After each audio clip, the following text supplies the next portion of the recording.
श्रियकान्ताय कल्याणनिधये निधयेतिनाम् श्रीवेङ्कटनिवासाय श्रीनिवासाय मङ्गलम्। लक्ष्मी सविभ्रमालोकसुभ्रूविभ्रमचक्षुषे चक्षुषे सर्वलोकानां वेङ्कटेशाय मङ्गलम्।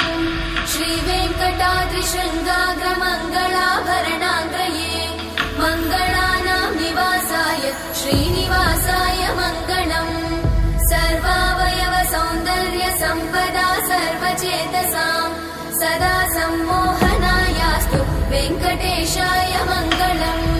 नित्याय निरवध्याय सत्यानन्दचिदात्मने सर्वान्तरात्मने श्रीमद् वेङ्कटेशाय मङ्गलम्। स्वतः सर्वविदे सर्वशक्तये सर्वशेषिने सुलभाय सुशीलाय वेङ्कटेशाय मङ्गलम्।